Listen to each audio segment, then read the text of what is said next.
This is the first time that I have recorded a podcast or a vodcast or whatever you will in a while. I feel like it's been, maybe close to 2 months at this point. I took a bit of a break. I've been doing a lot of stuff, mostly remodeling this room, which, to most people on the internet that are watching this half of the room, kind of looks the same. It's a little bit different on the sides.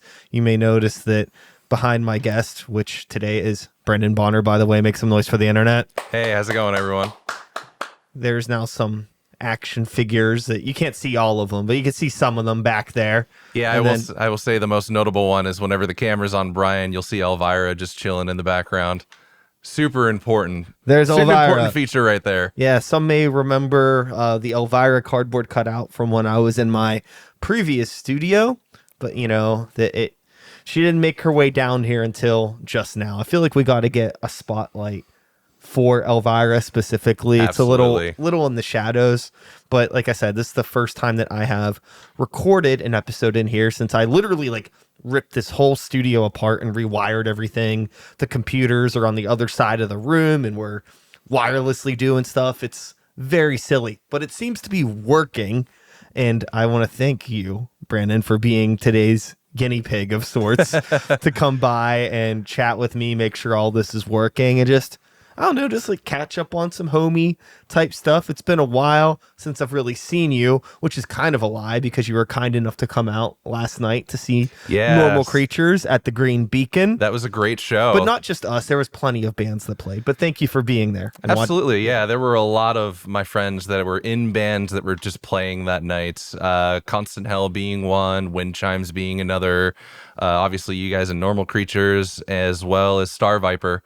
So, I got there a little later than I wanted to, but it was definitely a really killer show. I think that's the first time I've been back at the Beacon in probably over half of a year at this point. And I want to say the last time that we did an episode of Start the Beat, I was at your old studio, and I think you could still see all the arcade machines and Elvira still in the background. So yeah, nothing's changed for you. Basically. Nothing's changed for me. Yeah, absolutely. But yeah, it's super cool seeing the setup here. I will say, I know you and I were really nerding out about your desk setup and a lot of the gear that you've been accumulating over the years and such.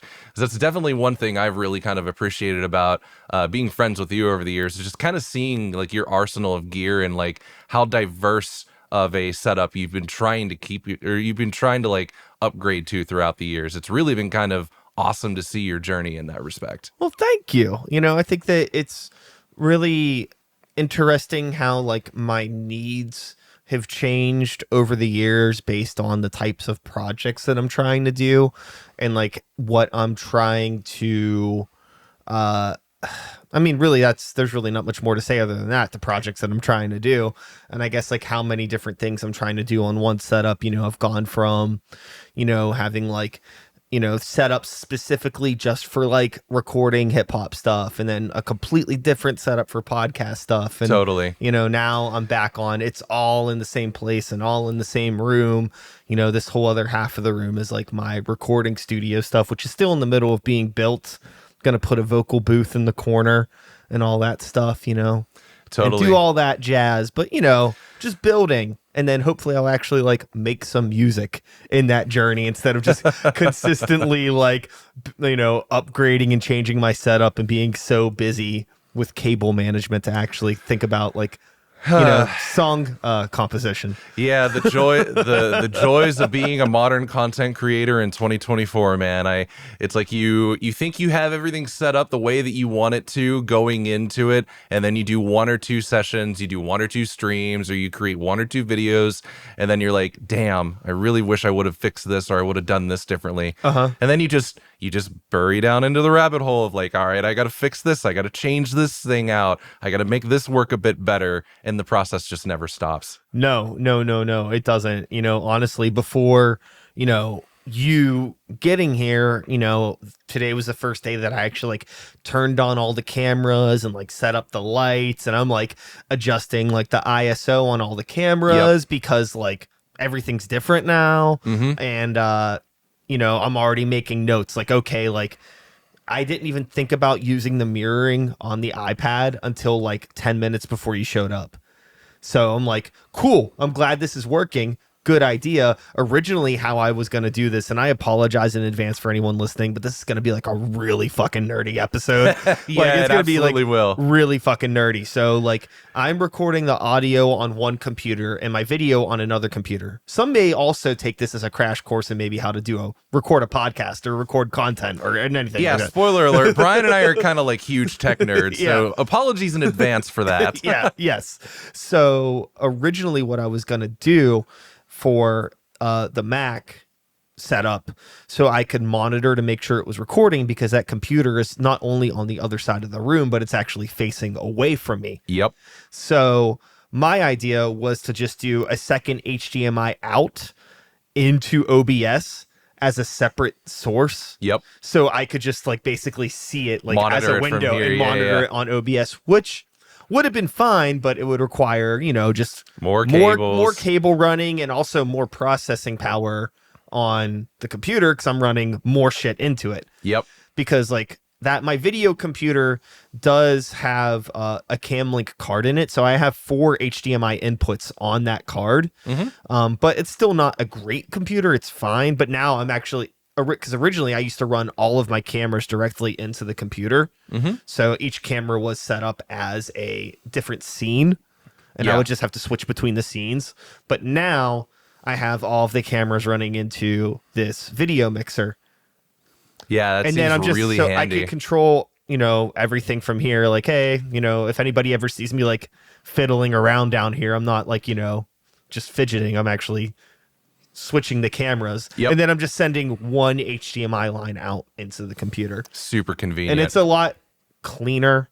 I was getting like some issues where like there would be like some like little glitches and starts and stops of things with the video, where it's like, you know, I would have to like go in and like you could tell that it skipped, so like my audio wouldn't perfectly line up with the video. Yep. So I'd have to find where the mistake was and then edit it somehow to fix it. Maybe I have to like cut out a sentence or two that somebody said that was irrelevant, so I could like Sync stitch it together and all this like nerdy stuff. But anyways, totally. Point being, I was already making a list of like, okay, I need to get like a separate iPad charger, so I don't have to always like root behind here every time I want to plug it in. Yep. And you know, these 2 lights on the left and right here, I hadn't even considered setting those up until today, because I was like, oh fuck, it's too dark. So I set those up, and I'm like, that's great, but you can see with the slack, it's like, okay, I need to get longer extension cables for those. And yeah, just, I'm like, sure it never fucking ends. Totally. I'm sure you know just from doing as much video as you have throughout the years, natural light, when it comes into a room, is both your friend and your enemy, because like one camera setup that you can have based off natural light that's coming in one day whenever it's like unusually sunny. I guess I shouldn't say unusually, because it's been like kind of a really nice summer here in Pittsburgh this year. Sure. But most years it's like nothing but just thunderstorming all the time. It's kind of dark out during the day. So like your natural light during that kind of day is very different from like what you would have on like a really sunny day here. And you were going off like your focus and ISO settings earlier. That natural light, no matter, because you're doing like a really good job in terms of like controlling that right now. But like if it's like super sunny outside, that's more light in this room that you have to kind of diffuse and take you may accountability notice for. I've, you know, got the big ladder out and hung up all the curtains. Yeah. Try to block all of that out, and it seems to be working reasonably well. So I always find when it comes to video, lighting is one of the most important things to control, but it's also one of the hardest things to control sometimes. Yeah. This, I mean, luckily in this space, I've been pretty fortunate with like getting it under wraps, and you know, hopefully it seems like everything looks okay on the screen over there, but you know, we'll throw it in Premiere and we'll clean it up a bit. It'll be fine. I'll fix it in post. Yeah, I say this 1,000 times. I don't have a face for HD anyways. So, it's like, whatever. It doesn't have to be perfect. I mean, when I was in college radio back in my college days, everybody told me I did have a face for radio. And I'm just like, oh, that's so very kind of you. Like, you have a great voice for it. You also have a great face for it. And I'm like, oh, thanks. Get it. Yeah. So, I guess, enough about me and the setup, even though I'm sure we're going to get into it some more at some point for some totally. reason. Like I said, we're huge tech nerds, so yeah, it's impossible for us to not talk about it. Yeah. So what have you been up to in your creative journey in life? Yeah. For those of you that listened to the last episode of Start the Beat, I'm part of a melodic death metal band here in the greater Pittsburgh area called Shadow of Corvus. If you're into the kind of stuff like 90s era, like Jester Race and Horacle era In Flames, with like Death Album 2, Death Album 3 era Death Clock, with like As Daylight Dies, End of Heartache, Killswitch Engage, and maybe like a little bit of a mix of like newer Trivium and Swallow the Sun, you might really like our stuff. We're just a 3-piece. We've been together for, God, it's kind of embarrassing to say this, but over 10 years at this point. 10 years and only one album and one EP, but I mean, that's just kind of how the creative process works. Sure. All of us in the band have like vastly different lives. Our singer, he's got 2 kids, happily married. And then our drummer is also, like every other kind of drummer in the Pittsburgh music scene. One of you find a really good one, it's hard for him to not be in like at least 3 bands all at one time. Sure. So his main band is a pop punk band called Midnight Lights. They're actually putting out a new record, I believe, at either the end of this month, as of this recording in July, or at the end of August. I honestly can't remember, which is kind of not a great look on me. But yeah, Midnight Lights is his primary band. He also plays in a rock and roll cover band just for keeping himself busy. And then he obviously plays with us. Ours is definitely the most challenging because I can't imagine he's playing blast beats at 200 BPM in Midnight Lights. You know what I mean? Sure. I mean, I've seen him play live a couple different times with Midnight Lights, and I see him like throw in blast beats and like fills and stuff. I'm like, I see you. Keeping your chops up, I see you. Yeah. Especially now, since like now that I kind of like have a studio of my own, so to say, I've started like really trying to like reinvest back into like getting gear that I used to have, that like, and doing like more musical things that like I used to do back in college. Like I was a percussion major when I first started off with my music audio production program before I went to guitar. And it's been well over 7+ years since I played drums seriously. Recently invested in an e-kit, so like I can get back into like building my chops again, and like maybe I can try to keep up with like demoing stuff out for our new album, or like try to learn like some of the fills that like Alex is doing. And let me say, ever since getting that e-kit and getting a double pedal for it, I've tried playing some of our stuff. I have a newfound appreciation for how easy it is for him to just get that stuff down. Hey, yeah, totally. Because like I tried playing, I think it was like either Night or Path of Red, and I was just like, bro, I don't know how you do this. Like, this sucks. Like, how do you have the endurance for this? Like, I could do like maybe like 10 or 15 seconds of it, like 16th note kicks at like 190 BPM, but like after that, I'm just like, how do you do this? Well, it's practice, right? It's Absolutely. just a lot of repetition. How does anyone do anything? You a lot of make practice. the time for it, really. 100%. Practice time, and also like, there's a difference between like trying to play something and really like wanting to play something, or trying to do something and really like wanting to do something. Absolutely. You got to have the passion. You gotta give a shit. 100%. Yeah, I mean, like even some people would probably say the same. Like, how are you able to like do reverse gallops at 200 BPM on guitar and like not even think about it? I'm like, it's because I've done it for so long. Sure. Like I don't even think about it anymore. I do when the show first starts, because if I don't warm up, then I ain't playing those.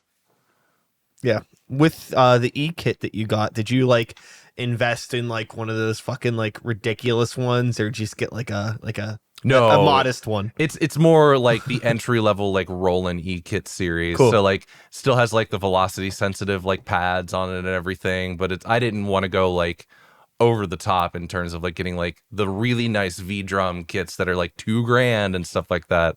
Not really on my radar. I don't play drums seriously. I'd rather invest that money in building more stuff for my studio or getting nicer guitars or something like that. Like I've also really been investing in my studio these days. I've always wanted to like kind of bridge that gap between like prosumer, so to speak, like the prosumer kind of level gear and like getting more into like the professional space. So since I relocated back here into Pittsburgh from a couple years ago, I finally felt confident enough that like I can invest in nicer studio monitors again. I can like upgrade my audio interface. So like these days at Dark Glass Productions, which is the home studio that I run, I upgraded my audio interface to an Apogee Symphony desktop. And let me tell you something. I know a lot of people are like, oh, you know, preamps and converters and stuff on modern interfaces is good enough. You can make a record off that. Yes, you can. Once you start getting into like the pro level stuff, like Apogee's like level of converters or like RMEs or like even the Apollo stuff is pretty next level. Once you start investing into those and you're monitoring, it's night and day. It's absolutely night and day. Like I've exported out mixes that I've done in the past through both, because I had like a Scarlett and a Claret interface before then, and re-exported those same mixes out, you know, same plugins, same routing, everything. And the difference for me was night and day. Like I know people are like, like converters and stuff, they're not the most important part of your signal chain. That may be true. But once you start getting into that level where you want to like go into the next part of your career, or like you're looking for like the last missing piece of the sauce that's going to give you the end product that you want, that's where you want to start looking for. I've always been the kind of engineer that has focused more primarily on your interface as being like the most important part of your studio setup, compared to like your monitoring, because like most people would point to like, oh, you need to have like the best studio monitors and like good acoustic treatment and stuff like that. Yes, all those things are important, but if your input source isn't capturing the highest quality product, it's not capturing the highest quality take, then what are you working with? Sure. That's always been my perspective about it. And I'm sure like every engineer out on the market has like a different perspective on that. Some would say like the monitors are more important. Some would say the microphones are more important. For me, the conversion and preamps in an audio interface, sometimes you could even go as far as like separating both of those things out. So you have like a separate preamp and you have a separate converters and you have separate audio interfaces. And I know most professional studios do that. But for me, starting with that and really kind of honing in on like the exactly where your budget's going to be, like what kind of quality you're looking for. That's always been the number one thing in my opinion. I mean, like even like if people are looking for like mobile audio interfaces, like take out with them for like mobile recording whenever they're traveling and such like that, still pays to get something that's going to get you a really good end product that you don't have to mess with a whole lot at the end. Sure. I think that there's what the fuck? Hello. There we are. We're good. Fine. This just gave me an error message I've never seen before, and I don't quite know what that was. But I can definitely see where you're coming from with that, and I don't really have any point. I don't really have one way or the other with that. Mm-hmm. Really, as far I could definitely understand. I think that at some point in time, I'm very interested in upgrading my audio interfaces. Right now, I'm using the Focusrite Scarletts 18i20s. Yeah, those are fantastic for the value, man. Like whenever my band plays, we run a wireless in-ear monitoring system because we're just a 3-piece and we don't have like 5+ people that I have to worry about like individual monitor mixes for and everything. I can get away with treating that 18i20 as both our interface and our playback system. Like, I don't know of a lot of other bands that are doing stuff like that. A lot of it is really dependent on like, you know, because we run all of our tracks, all our click tracks, all of our like in-ear monitoring processing for like my vocalist's vocal channels and like my guitar channels and such like that. we do that all internally through Logic. And if you are going to do that, I would highly recommend that you have a laptop that, whether you run Windows or PC or Windows or Mac, really doesn't matter all that much.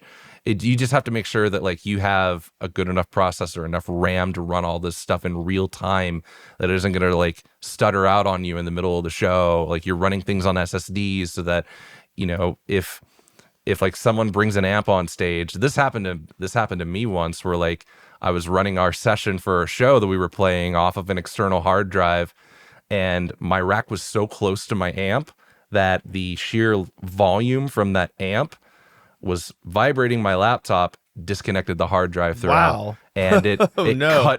cut our tracks like completely all the way through. And I'm just like, the whole time, like looking for the sound engineer, I'm like, does anybody know where he is? Like, what's going on? Yeah. I've learned a lot of lessons about being in a band throughout the years, for sure. Yeah, definitely. You know, with the interfaces for me, it's funny because we're also using the Focusrite for our playback stuff. Mm-hmm. And for me, I like being able to have the flexibility to just like move my laptop from one thing. Like I could just like work on backtrack stuff here and then go to the practice space. It's and the same plug it interface in, and everything's there. where, Yeah, that's kind of where I'm at there. But at the end of the day, once we're like, at some point, it's not going to be that big of a deal to switch between them. Because right now, I'm actually running two 18i20s here, Mm-hmm. and I have it, you know, just optical out into the other, which works. Yep.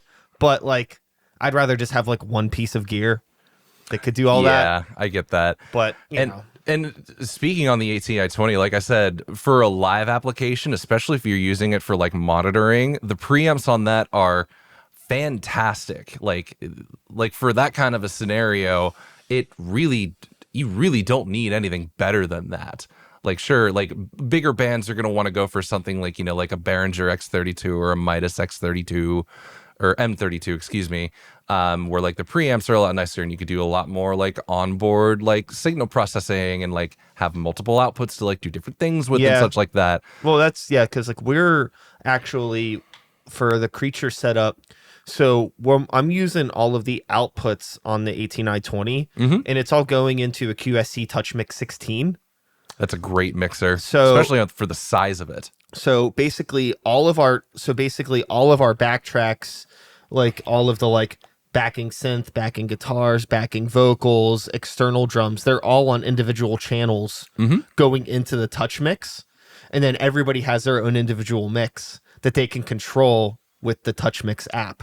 So everybody could be like, oh, I want the backing synth, or I don't want the backing synth, you know, or I need to hear more of Brian, or I need to hear more of the guitar that's coming in. And we could also use that to like route in, you know, the DI out from Evan's fucking quad cortex and Justin's whatever the fuck he has on his pedal board right now. It's something. It's like some Ampeg. I think it's some Ampeg SVT emulator or something. I don't fucking remember. He had something. I think he had I don't remember what the fuck he had. Bass gear goes over my head. Yep. I know some guitar gear, but the bass stuff, I don't know. Anyways, you know, it all gets routed in. It's cool and it's fun and it works. And I like it. Just out of curiosity, you said you're taking everything into the 18i20 and then you're going line outs from those into your Touch Mix? Yeah. Okay. Have you ever thought about getting a mic splitter?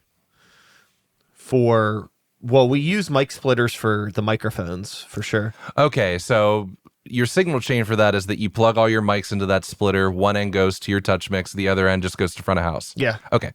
I wasn't sure if that was something you were doing before, because it sounded like you were doing it. Yeah. Because I think I kind of cut off on what we were. Yeah. So yeah, we have so the guitar DI out, bass DI out for in-ears. Our drummer's just using a EAD, so we get the trigger in the room stuff from the EAD, and then so that line out is going in for the in-ears, and then for the microphones we're doing microphone splitters. That makes sense. Yeah. Originally I had a much more convoluted setup because now for our tracks going to the house, I'm just sending them a main left, right, out. And I can control what the room is getting depending on what the room needs for each show, because it's always going to be different. I originally had it set up where I was doing like a fucking 16 channel splitter, like one of those fucking seismic audio ones. Yeah, yeah. And I was sending everything to house. I was like, here's our backing synth line, here's our backing guitar line, here's all this stuff, mix it. And I feel like there's some live engineers that would be like, this is cool, I'm happy to have control of these backtracks. But most, especially ones that you're not paying, people that are just working a show, they do not fucking care. Absolutely. They don't want to run. They do not want to run the lines. They just want a stereo line out. Yeah, and it's less for me to do. It was so much work. It made sense at the time, and it worked, and it was cool. But yeah, that was like over engineering. Basically. I totally understand that. I've actually kind of run into the opposite of what you're talking about, where like I've simplified like our live show setup so much that whenever I go to shows now, I found a need to like isolate different parts of like our backing track setup out so that engineers have at least some kind of flexibility. That way it's just not, yeah, here's all our backing tracks, all the guitar parts I'm not playing, all the bass parts that I'm not playing, all the lead guitar lines that I'm trying to harmonize to. Here's everything in one stereo, left, right, out. The last couple shows that I've done, I thought it would make sense to actually start like isolating the bass track out. Totally. Because like every time that I'd like set up, most engineers would be like, what do you mean the bass is in the back track? And they'd have to like, sure, any mix moves that they did to like try to adjust the bass would also affect like my guitar parts and like would affect like my lead parts and such. So I'm just, these days now I'm like, all right, specific things I'll isolate out, but everything else is just going to be like a stereo left, right. Yeah, for right now I'm doing everything stereo left, right. I have two open stereo outs still, the aux 910 and the 1112 or whatever they are on the touch mix that are open. So if I ever get into a situation where a venue wants to route something, I can do it. Because you guys were using the X Vive in-ear systems. Yeah. Those are great for like fly-in gigs or like something like that. I found a killer deal on our Sennheiser G3. I found a killer deal on that. It came with 2 body packs for it. So whenever we play, Alex is obviously just going mono in because that's really all he needs. Because I know the X5s are only mono, they're not stereo.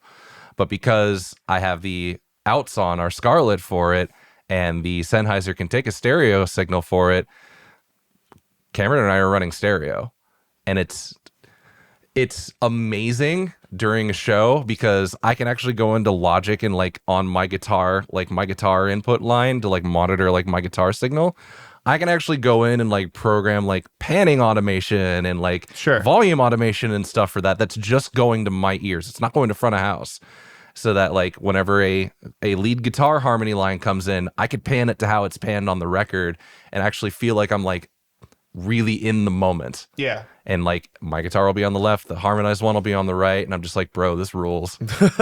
Like I get how for simplicity's sake, mono just makes sense because like you have more members, obviously means there's more outputs that you got to set up.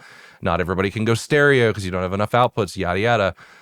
The ability for us to go, for Cameron and I to go stereo, especially with his vocal range being like very tenor based, it's super helpful for him to be like, all right, here it comes. All right, this is the solo that's coming up. I can hear him on the left. He can hear himself a lot more clearly. It's honestly a game changer. Nice. I mean, I personally have no interest at all, I think, in a stereo in-ear mix. I mean, most of the time, me personally, I'm usually like, by like halfway through the first song, I've taken like one of my ears out. Like I still need to hear the room, you know? And it's just like, for me, it's like my in-ear mix is just like, click me in most situations. If we're ever on a bigger stage, that may change, but it really just depends from place to place. But most of the time, if we're on a bigger stage that has like some fucking subs underneath it, it's like I can feel the kick drum. Yeah. Then I just have to trust what everybody else is doing. Yeah, and I feel like for like those kinds of setups, it's definitely a very preferential thing. It's really based off what you're looking for. Like I was showing you earlier before we started, I have a pair of custom molded in-ear monitors from 64 Audio, the A12Ts. Those are 12 driver in-ear monitors, which I know seems excessive, and for most people it absolutely is. But for me, the way that I saw it is, all right, cool. I have something that I know I can consistently count on in terms of like the mix whenever we're playing shows. Yeah. And more importantly, I have the best quality mobile mixing headphones that I could possibly get. So if I'm ever traveling and I'm like working on a mix and I don't have access to my Atom Audio A7Vs that are room corrected in my studio to be like, all right, the bass is excessive in this song, or the mids and the guitar part right here, or like they're bouncing out too much, or they're too muddy, or they're too boxy. Yeah. I have a pair of headphones through those A12Ts that like I could take a DAC along with me. I could just plug straight into my MacBook and know that what I'm listening to, I could trust. So while most people be like 12 driver in-ears for local shows that you're playing to 20 people, that's so excessive. Like, yes, I fully recognize and accept that is excessive. I'm even considering getting a second pair that doesn't have as many drivers because I'm like, yeah, IEM's this expensive for local shows is kind of a little much. I'd more so like to use these as these are my primary mixing headphones that if I'm at a tight spot and I need to take them out to a show, I can. Sure. I think that I think there's different preferences and different expectations when it comes to like the in-ear monitoring thing. Mm-hmm. And for me, it's never been about like, oh, like I want to be able to play along to like an album quality version of what's going on. For me, it's like, I just want monitoring. I want like the rudimentary thing that's normally coming out of the floor wedge to just be here. So I can move around and it's not weird because, with so many like how directional wedges can be and with how active I like to be. You are a very active vocalist. Like it's good to have a consistent in my ear instead of being like, I can't hear myself if I'm over here, but if I'm right here, I'm too loud. Did you guys ever consider going the IEM route for Greywalker? I did it for a couple shows personally, just for my vocals. Like I was just running my like nothing but vocals in my ears. And that's the beautiful thing about like those X Vive systems is that they're so damn portable that like you could take them into like a fly gig and be like, I'm just going to run them for me. You guys do whatever you want. Whereas like where I have for mine, it's a very specific setup. It's set up for a very specific reason. Yeah. And if I wanted to deviate from that and like take that out onto a gig, I'd have to take that out of my rack and like make sure I have all the power supplies for it. It's annoying. In like, honestly, it's just like, it doesn't, there's something that's like weird about Greywalker, and I don't want to like romanticize it, but it's just like really the reality of the situation where it's like we went through an era where we were like playing to a click, backtracks, like doing all of that stuff. Mm-hmm. And we weren't using IEMs, but we very easily could have. Mm-hmm.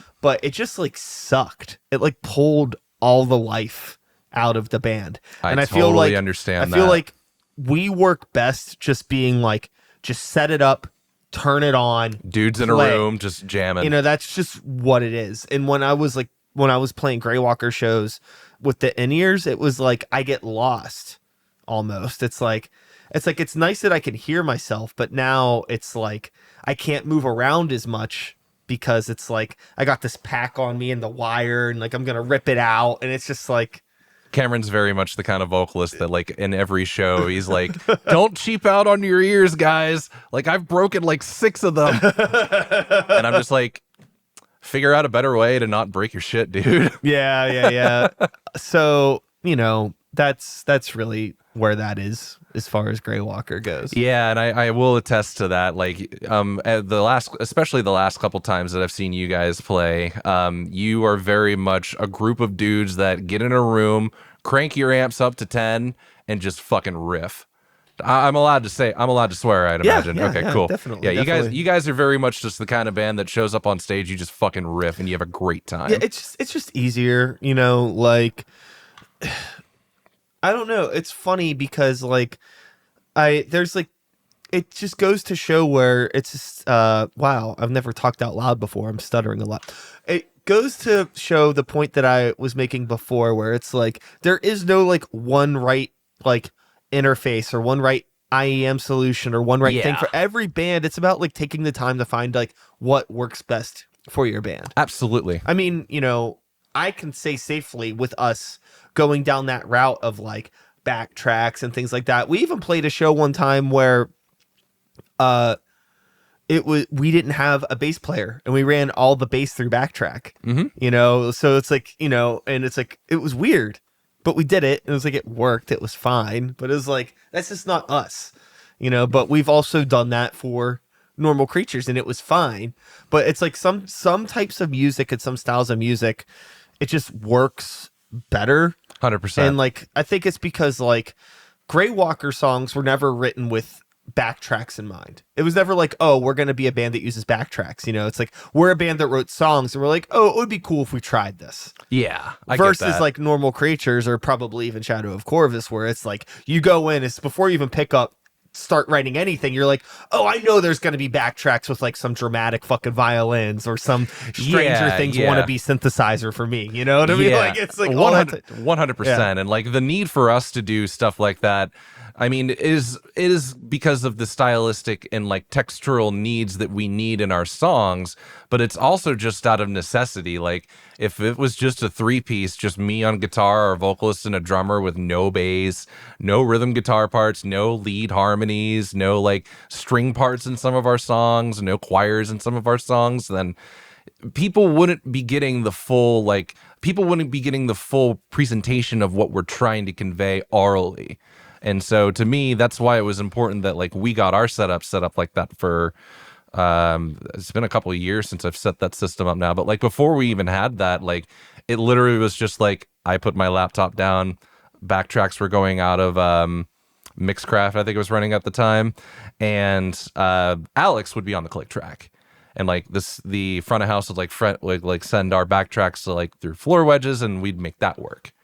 But like for us, not only do we do it for like the presentation of what we want to present texturally to the audience, both on the record and in a live situation, but we just do it out of necessity because there's only so many things that you could do as a 3-piece and have it be I'm going to quote an Adam Neely video here, the real authentic experience part of it all. Like to me, like I know this is like a huge debate online. I think even Loudwire put out an article about this like last year or something like that. I'm very much the kind of producer and guitar player where like if you are trying to present specific things to an audience, like obviously you're not going to want to travel along with like an entire 16-piece choir or like a string quartet, or in my case, I don't have a second guitar player in the band, so all of the lead harmonies that are on the record, I need to have that in backtrack so that it makes sense to people. And that's not me miming to pre-recorded guitar tracks. It's me playing along to those. And to me, that is a more accurate representation of what we're trying to convey orally compared to bands that will show up and they're just miming to guitar tracks. There's vocal parts that like there's like more vocal parts in the backtrack than the vocalist is actually doing. Like if it's like really high up stuff, then like sure, I get that. If it's like textural things like a really reverb soaked or a really delay soaked vocal for like added effect for like a vocal hit or something like that, that's fine. But like if you're trying to Ashley Simpson your way through SNL through this kind of a thing, then nah, that's not what we do. That's not the real authentic experience. Let's put it that way. Sure. So have you ever experimented in terms of like running backtracks out and going back to the conversation of like isolating things. I've fucked with this with Normal Creatures, and we did it for a couple shows, but it's just so much fucking work where like basically like instead of routing extra outs to front of house, bringing extra speakers and basically like routing like all of the synth through one speaker, all of the backing guitars through another speaker, and basically having like individual speaker sources that are like lined up with the bass and guitar cabs. Yeah, I'll be real. I haven't experimented with that. So all of the sound is still coming from the same place, and you have that because like a lot of the times with backtracks, you have that weird separation where it's like, you know, you could tell there's sound coming from a guitar cab. Do you even play with a cab on stage? These days, I don't. Okay, so all of your sound source is coming from front of house, anyways. Yep. Okay, so I feel like in some ways you have to kind of go one way or the other sometimes, you know, depending on the size of the room.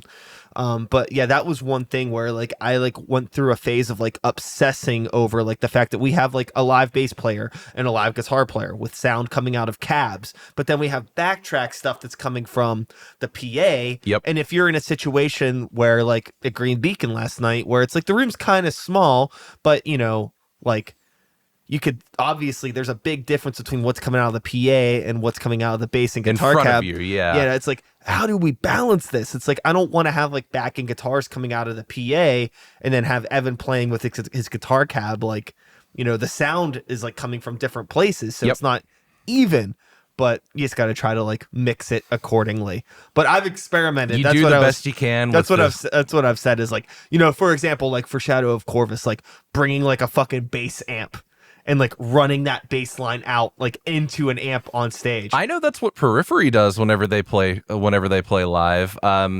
Because obviously Nolly's no longer in the band, and whenever they go out and play shows, you obviously still have direct bass out that's coming from a backing track source that's going to the front of house PA. But I think for their shows, they also just set up like a... they're basically like reamping it live. Yeah, they're basically reamping Nolly's bass studio tracks live. Yeah. And most people are just like, that's fucking sick.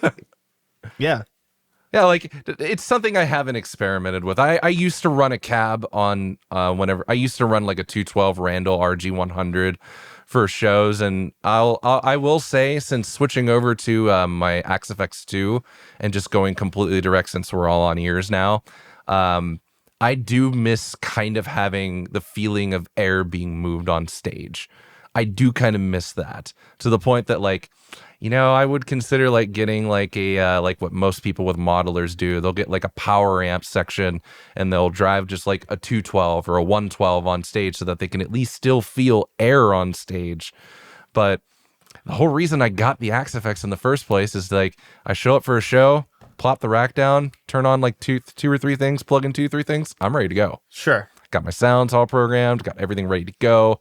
Like I can hear myself, I'm good. Yeah. Whatever happens out in front of house land, that's on them. Well, the thing that kind of sucks about this now, and this is me playing devil's advocate in this situation, is like I'm sure it's like you find yourself being at the mercy of not only the equipment that the venue has, but how much a fuck the sound person wants to do.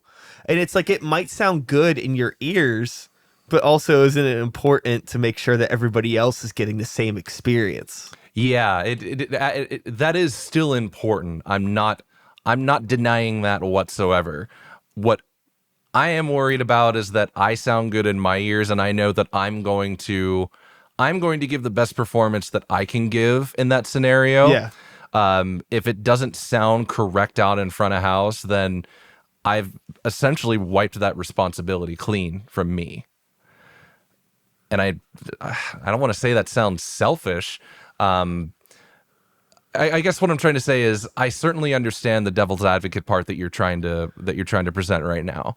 And I do everything in my power to make sure that front of house has everything that they need to make us sound decent. Yeah. It's just, I feel like it's just like, it's so like scary to me, I think, like to have like a position where it's like, you know, your Shadow of Corvus is like really like it's like a, I'd say probably like 60-40 live backtracks sort of situation, right? Like I think that's a fair number, right? I'd say like 70-30. Okay. That's still like pretty aggressive, like if you're like expecting like, 30, you're like leaning on 30% of your tracks. And I mean, I'm not far off. I'd say Creatures is probably like 25%, so I'm like, we're just behind you. Yeah. And even I'm like, my next thing is like, I would love to find like a second guitar player for Creatures at some point. I mean, the time, if we're gonna do that, if it makes sense, I don't know, but I would love to get to a point where it's like we just have like a fucking 9-piece band, like where it's like 2 guitar players, drummer, aux percussion, 2 backup vocalists behind Mandy, get rid of all the like basically no backtracks. Yeah, but if you're gonna do that, then imagine if you start taking that out on the road. The more people you bring out on tour, the more expensive it gets. Sure. I remember even watching like a video interview with Queensryche from, I believe, like back in the 90s, whenever they started like whenever they did like that performance of I think it was Operation Mindcrime with like a live orchestra, and they were doing like a video interview after that, and the interviewer was like, have you guys considered like making this a more regular thing, like playing with an orchestra all the time?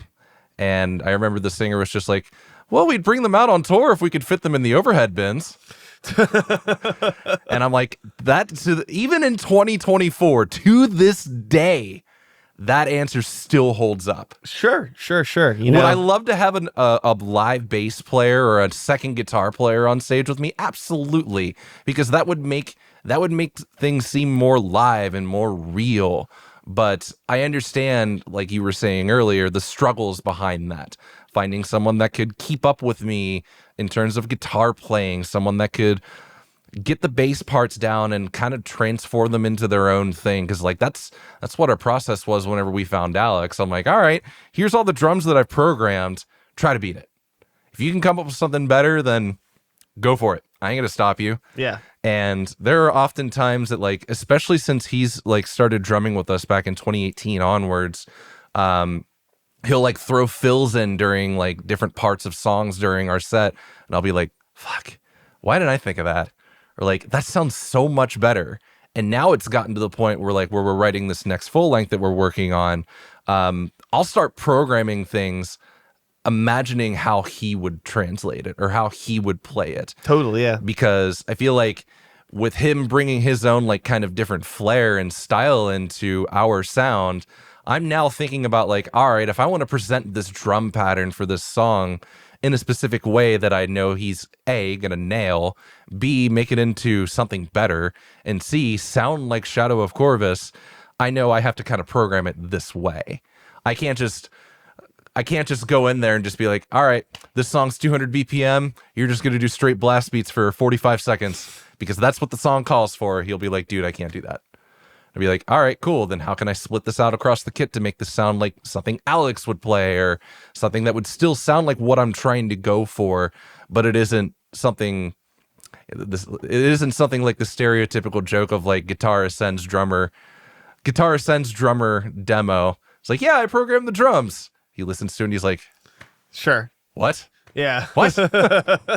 Yeah. Always trying to ride that fine line. Yeah. Love talking about this kind of gear stuff.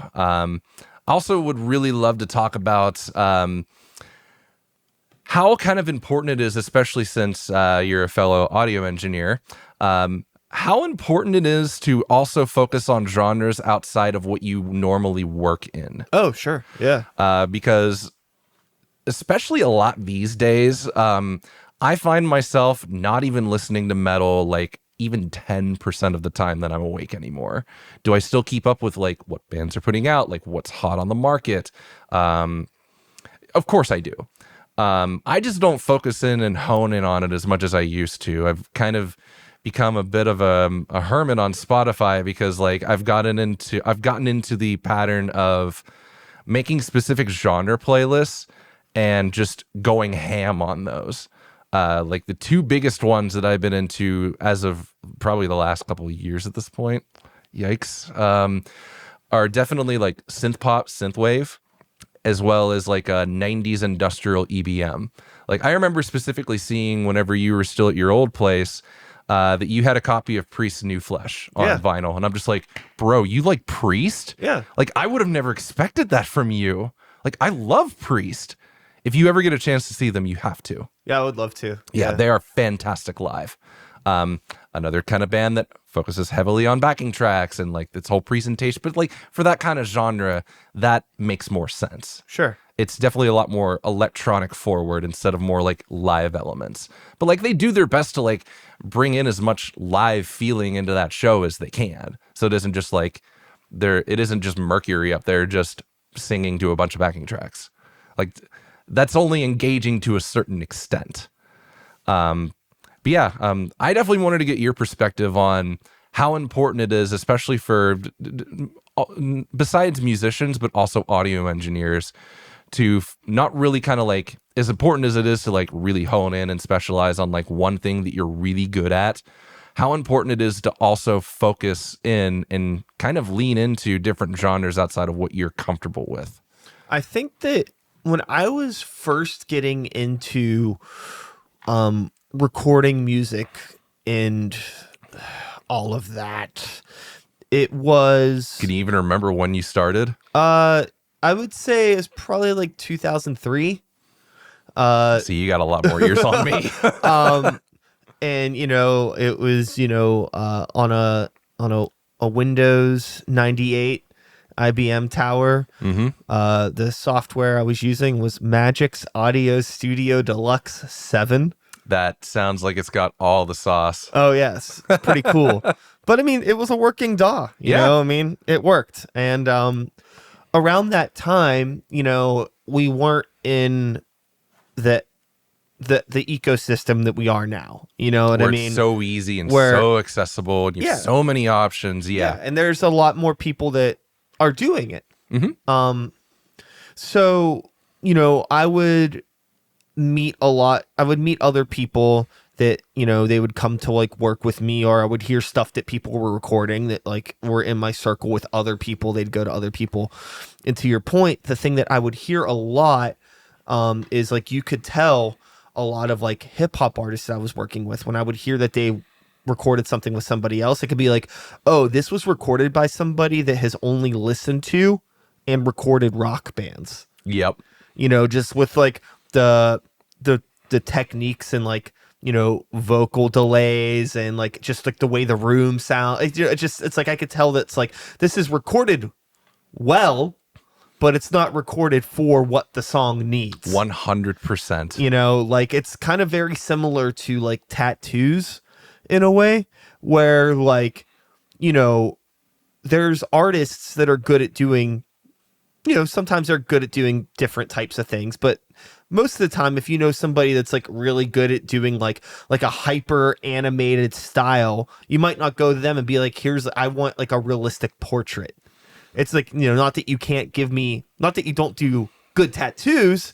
It's just not what I'm looking for. 100%. You know, and like you get that with a lot of audio engineers. So again, to answer your question, I think that it's like super important for people to be able to have that variety of stuff, so they can not only expand like what they're capable of doing, but also I think it's really important to be able to take outside influences from something like, oh, like, you know, this really like dry, like upfront intimate vocal technique that Bjork used on Vespertine is genuinely creepy. The shit creeps me out. Yeah. How can I make something sound creepy in like an industrial song or a metal song, something that's on the complete opposite spectrum? Because it's like giving me these, you know, it's giving me that feeling, and it's like, I want this song to sound creepy. 100%. And it's like, you know, a lot of times, like if you're trying to make something sound creepy, it's like, okay, well, let's do some fucking vocal layers. Let's fucking do some detuning. Let's do all this, some spooky effects and things like that. And it's like that fucking dry ass Bjork vocal take. It's all about the performance and the intent, and there's no effects on it. And it like really, like that album in general. And that catches listeners' attention way more than like trying to process that in a less intimate and for lack of a better way to phrase it, creepy way. Totally. That album in general, that Vespertine album by Bjork, was one of like the biggest mindfuck albums for me when I first heard it. And it wasn't too long like after I had just like started recording music, and I was like, I'm like starting to notice things like, like, oh, like now I understand like why stereo happens and like why people do panning and like all experimenting with that stuff. But the Bjork record was really cool because there's like an interview with her talking about it, how like her intent behind that album was to like just basically create this whole like sample bank and sound bank and of all of the tiniest sounds that she could possibly find, and make like the biggest sounding album out of these small sounds, just like basically like composition through contrast of sounds. And it's like, what the fuck are you even talking about? But you hear it and it's like, whoa, this does sound huge, but it's all because like you're like, subverting expectations and doing like very big things with like a little bit of stuff, and like really like an exercise in restraint and exercise in minimalism, which goes against everything that I was coming up in, which was like, recording like really like hyper aggressive like metal or grindcore or industrial and all that stuff. And it's like being able to learn from that and bring that stuff into what I'm doing and think about different approaches to like, why are we doing all of this? Sure, those 4 guitar harmonies sound sick. Yeah. But do we actually need it? Does the song actually need it? Another album that comes to mind about like being very minimalistic, but like kind of making something that like it could be huge, it could be very small and intimate, it could be like kind of somewhere in that gray area in the middle. It's gonna sound super cheesy, I know. Bo Burnham's Inside. Oh, okay, yeah. Where like there are so many moments on that entire special, the outtakes, all the music that was recorded for it, where it was just like, you kind of get the sense and the vibe that like this is just one man locked in a room for 1+ year. And like some of the songs sound way larger and more grandiose than that, but the amount of like gear and like time and like attention that he put into all that stuff really kind of conveys like what you were trying to say about that Bjork album, where like it could sound really creepy, it could be really hilarious. I mean, the dude's a comedian, but it could also be very emotional and very intentful. That's just one idea that came to mind. And I agree with your prior perspective about like, tattoo artists are also very similar in that regard, where like it's good to have something that you specialize in and that you're really good at doing. Like I was going to say earlier, I'm not sure which camera is mine, but shout out to Dominique Darko for actually, you probably won't see this on the audio podcast, but she did this sonic synthwave tattoo and she nailed it. Hoping I can get another one from her soon. But yeah, shout out Dominique. Yeah, shout out to Dom, friend of the show. Friend of the show. Dom did my whole ding dong leg. Oh, that's right. So Yeah. We've all been stabbed by Dom. Yeah, she's fantastic when it comes to what you were saying earlier, the hyper like animated style. Like that is absolutely her specialty, and she nails it. Now that I've made my point, now it's gone. But the lovely world of ADHD. Well, everyone. I was just gonna say, it's just like that's Dom is great at all that stuff, and it's just like one of those things where it's like, if I was looking to get like a photorealistic portrait of like a family member or something, like that, it's like I might hit up Dom and be like, hey, like, is this something that you think you could do, or is this maybe outside of your comfort zone?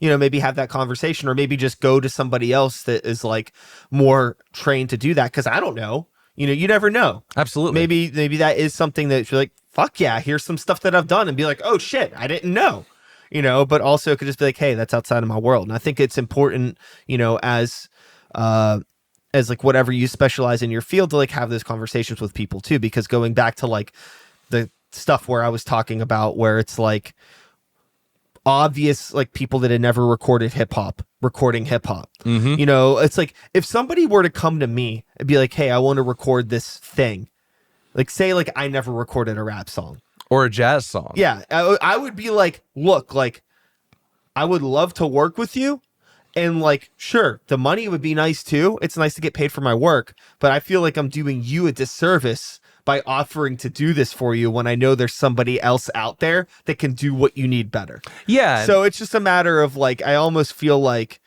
I don't want to say it's like, I don't know. There's like that's a gray area in terms of the morality of that. Mm-hmm. You know what I mean? Like, I feel like it's like, if you know that you can't do like something like a tattoo. I mean, like, recording a song is a little bit less extreme than a fucking something that's going to be on your body for the rest of your life. 100%, yeah. You know what I mean? We've all seen those like memes of like the like bad tattoos where there's like misspellings or, you know, people basically, and all that stuff comes from like people that know that they can't do something, but are like, well, I'm going to do this anyway because I want to get paid. Yep. And that's kind of like grimy, you know? And that goes back to my earlier point where, like, I think it is super important, especially in regards to the audio production realm, because fellow audio engineer, it's important to have some baseline knowledge of like what the typical or like what the typical like stereotypical things that you hear in like a hip hop production or like a jazz production or like the arrangement style of something like that. It's important to have a kind of baseline knowledge for what that entails, so that if you were to ever get a chance to be like, yeah, you know what, I feel like I know enough about this that like I could give it a shot, but I can also recognize that like, all right, they're looking for like this hyper specific thing. Like, I'll just pull an example out from the ether. If a singer was to come to me with like absolutely nothing prepared, that wanted to do vocals and he wanted to get like a style like similar to like The Weeknd or like Kendrick Lamar, I'd be like, I could probably get that. Am I going to be the best at getting it? Who knows? You might find someone else that is a lot more honed into like how The Weeknd gets those style of synth sounds and like how he lays his production out and like how he gets his vocal process the way they are. Like, could I achieve that? Sure. If you gave me enough time and you have enough faith that I could figure it out, sure.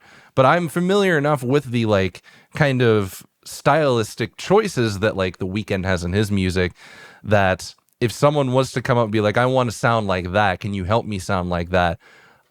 I at least have the kind of knowledge base that I could be like, yes, I can, or no, I can't. Sure. And this also goes back to the very beginning of this conversation where it's like, not only is it a knowledge, but do I actually have the right equipment 100% to achieve this sound? Mm-hmm. You know what I mean? We start talking about like recording like jazz and things like that. It's like, okay, well, it's like, is my microphone setup gonna work for this? Or like with different vocals, I mean, they make different kinds of microphones for a fucking reason. You know what I mean? It's like, you know, like you could do a lot with an SM7B, but you can't do everything with this. There's a lot you can do with this microphone. Are there some things that I'd advise not doing with it? Yeah, sure. But like, there's a reason why a lot of screaming vocalists use it. There's a reason why a lot of guitar cab IR packs have SM7B packs in them. There's a reason why you'll see them in podcasts because they're so well suited for this kind of application. The 7 definitely has a lot of use cases for it, but it's not the perfect microphone. And I think that's where a lot of people, especially like kind of beginners, really get wrapped up on that. Like, I remember very specifically whenever I was starting to get like into like the streaming game myself, because I stream on Twitch every once in a while. If you want to follow me there, Dark and Haze 117, where I was like kind of getting hung up on like, all right, I have to have this specific capture card because all the gaming I'm going to be doing is going to be on original hardware, like my Sega Dreamcast, a PlayStation 5, a Nintendo Switch, an N64, a Sega Genesis. Like, I need to have this specific capture card. I need to have this specific AV to HDMI converter because this is the kind of quality that I'm going to look for. This is what I want to see in my like recordings after the fact whenever I put them up on YouTube. So it's not like I'm playing Sonic Adventure and the audio is delayed by like 5 seconds. Sure. And on stream, I'm not noticing that. But then you go back and watch the video and you're like, well, who the hell wants to watch this? Yeah. But I understand needing to have a certain kind of quality that you're looking for in terms of your gear. But I got so wrapped up in the gear part of it all whenever I first started streaming on Twitch because I'm like, oh, that's not going to work. I need to get this instead. I need to get that instead. And it can be really dangerous because you're like, at the end of it, you'll like get the piece of gear that you've been like salivating over for like 3 or 4 months. And then you're like, did this really help me? Could I have just spent $100 on a Rode pod mic instead of $400 on a 7? Oh yeah. I mean, for the longest fucking time, like, I mean, up until I moved into here, I recorded everything on 58s. I remember I think our episode was on 58s. And it didn't look as cool, but it sounded pretty much exactly the same, if I'm being completely honest. Oh yeah. You know, I 100% agree with that. And like in my head, I'm just like, why did I do this? Because it's like, okay, not only did I fucking, because now I have fucking 6 7Bs sitting here. Yep. And then I have kind of like the cloud lifter racks over, you know, and it's just like, okay, this was a lot of money. Yep. Why did I do this? I don't know. And it's actually like kind of harder, because actually, like, in a lot of ways, like, it's a lot harder to like capture the signal without getting like the extra room noise and all this stuff. For some reason with the 58s, it was way cleaner, but it also could just be the space. But regardless, it's fine. All I'm saying is, I don't know if I needed to do it. It certainly looks cool. It certainly looks cool on a video, that's for sure. Yeah. But that's the beautiful thing about SM7Bs is that they have a lot more use cases outside of just podcasting. Do they look cool on a podcast? Do they look cool on a Twitch stream? Absolutely they do. Do you need those to get started? Absolutely not. Oh yeah. And no. I don't know, just like, I feel like that also kind of ties back into where we started with this conversation, in that I was going on about, like, if you're looking to like step into the next level, like you feel like you're tired of like being into like the consumer or like the prosumer like audio gear, and you're looking to like step into like the professional realm, that's when it makes sense to do that. If you're like someone that's starting brand new into recording or content creation or just making videos or like just creating things, you don't have to splurge 400 plus or even 500 now. Did you see oh, they have the ones that have the built-in 7 preamp dB that have this built-in preamp on them? Yeah, like that. You don't have to blow $500 to get a nice microphone to start making content. Yeah. There's a reason why people on TikTok are literally blowing the fuck up with just their iPhone and maybe like those like Rode like pod mics, like little square like pod mics that you could like plug a lav into, or you could just use the onboard mic on there. There's a reason why people are just making content doing that, and it's just blowing the fuck up. Yeah, I think that, you know, it's really important to like, if you're going to get into doing any of this sort of stuff, I think people think that you just like if you don't have the best stuff possible, or at least decent stuff, it's like not worth doing it. And I think what people overlook is like the hardest thing about like starting like let's say for a podcast, for example, just to keep it simple, is like not like getting the equipment. It's really just getting into the habit and the practice of doing it. 100%. And that is like the hardest hurdle.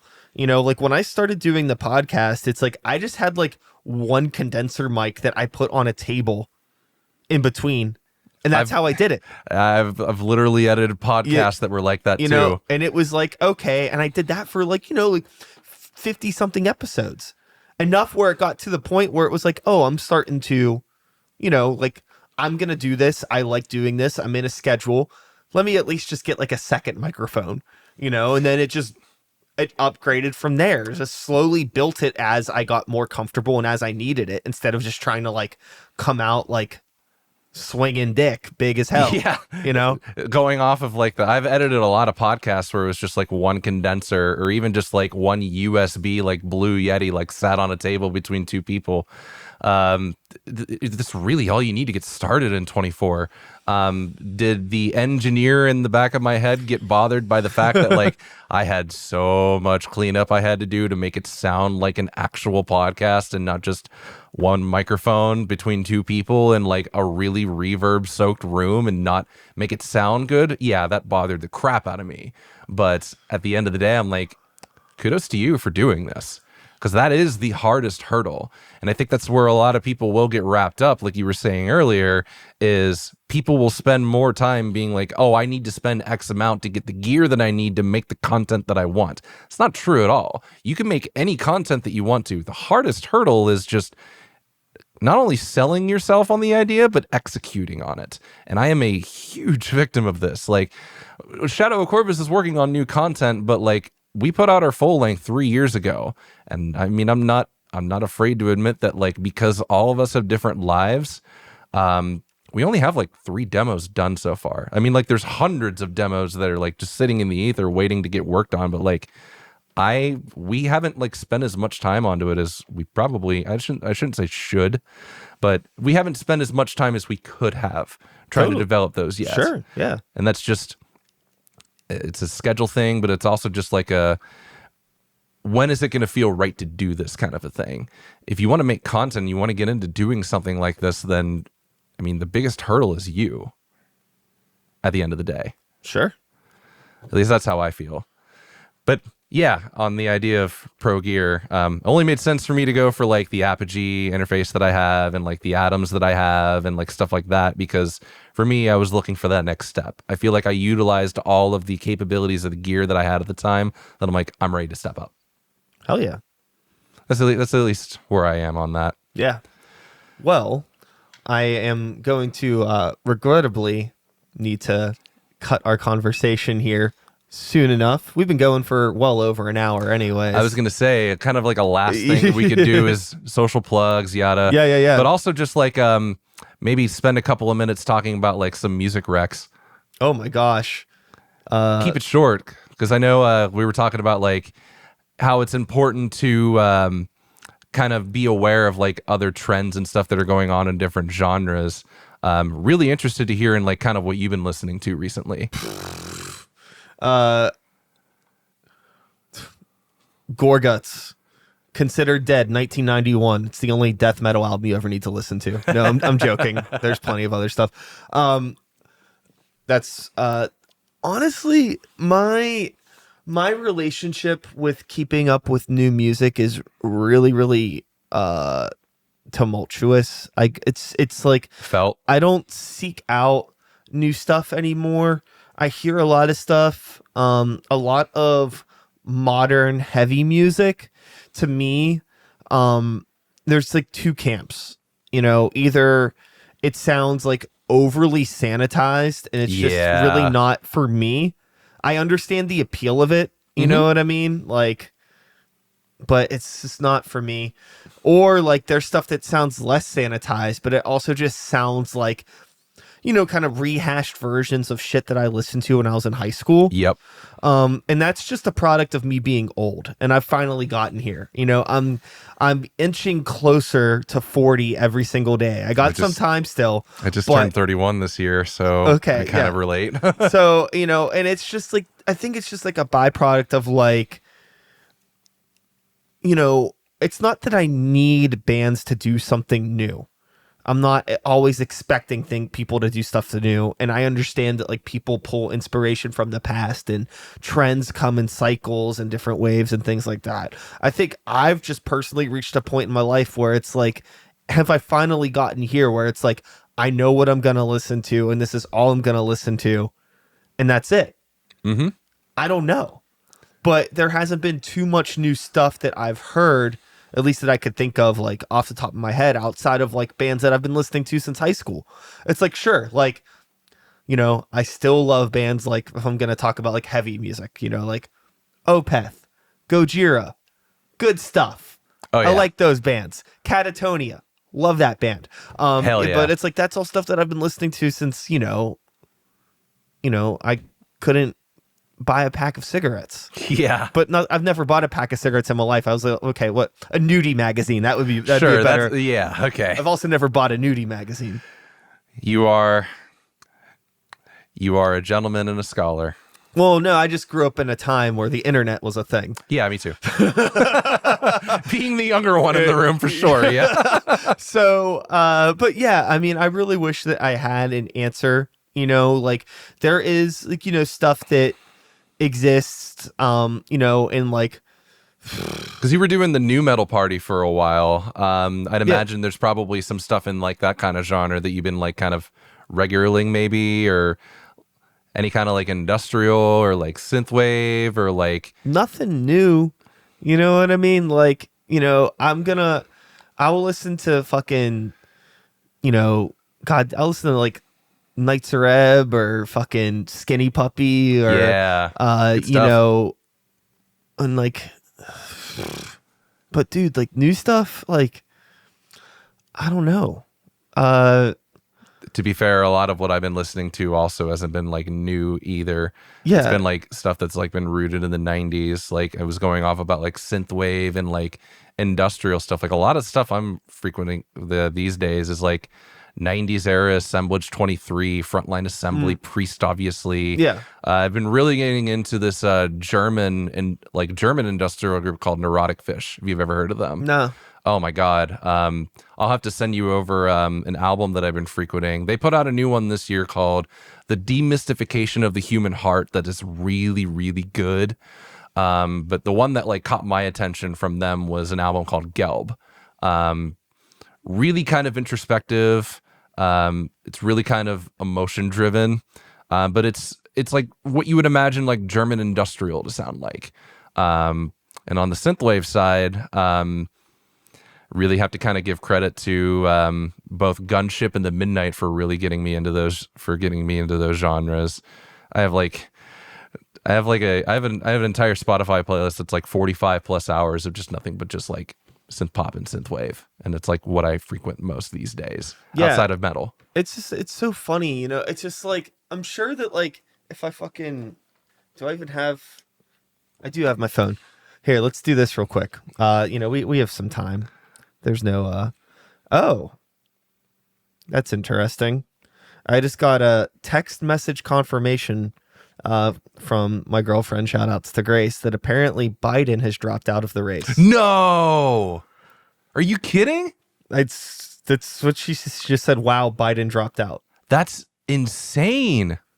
Well, anyways. My reaction is not indicative of my political affiliation. That's just, I didn't think that was going to happen. Sure.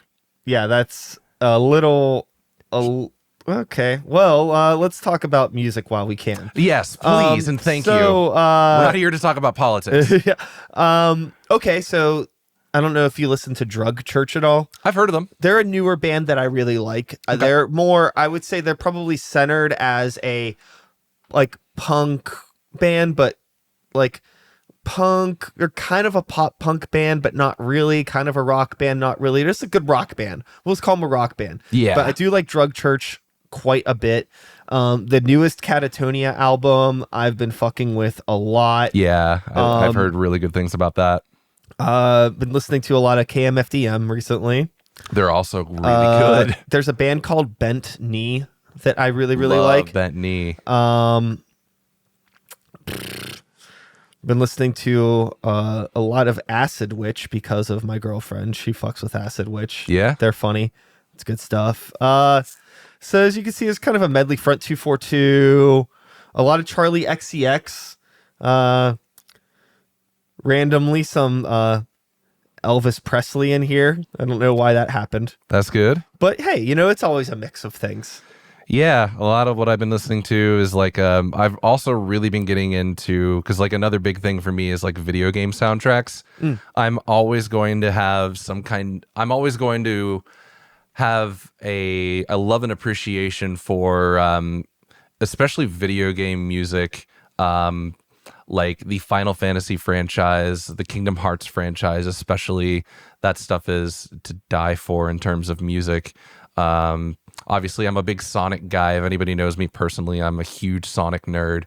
So I love the music. I love the Sonic franchise music throughout the last 30 years. I've been listening to a lot of the newest game, Frontiers. It's like a very eclectic mix of like what you would expect like modern like orchestral music for a video game to be like. Because that game is basically like the Sonic franchise's Legend of Zelda Breath of the Wild. It's a completely open world exploration game that has a plot driven to it.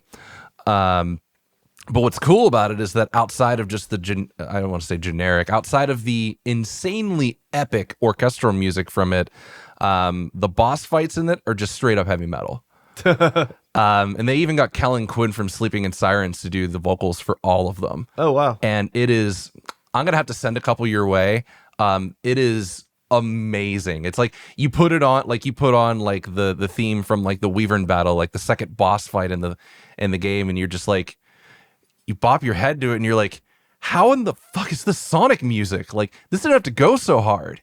Like whenever I first played the game and like heard the music, I'm just like, bro, this reminds me of like how hard Phil Collins went for the Tarzan soundtrack.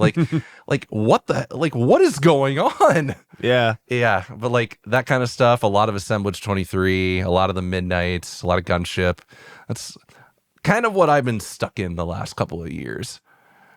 But yeah, didn't mean to kind of make that kind of a derailment. Just really curious about what it is that you're listening to. Because I feel like every time I like talk to you, I'm like, your tastes are all over the place. And like as someone that like kind of shares in that sentiment, I'm just like, I'm glad I'm not the only one. Yeah. It's definitely been a lot of, it tends to kind of, I find that I try to, usually whatever I'm listening to is like, it tends to be in direct contrast with whatever I'm working on personally at the same time, because like I never want to be like listening to like a bunch of like, you know, obscure backpack hip hop and working on hip hop stuff. Yeah. Because it just bleeds in too much. Mm-hmm. And like that's something where like years ago, like I caught it like one time and I was like, why is everything I'm doing sound like fucking Dollar Tree Aesop Rock? Oh, probably because all I'm doing is listening to Aesop Rock. Yeah. I need to stop this,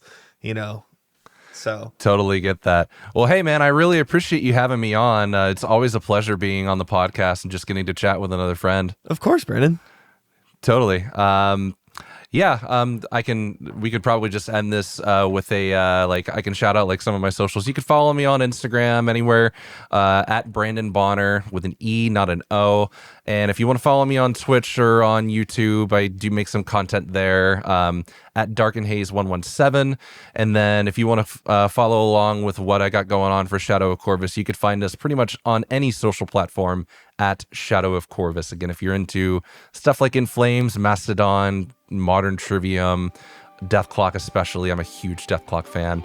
I think you'll probably like our stuff.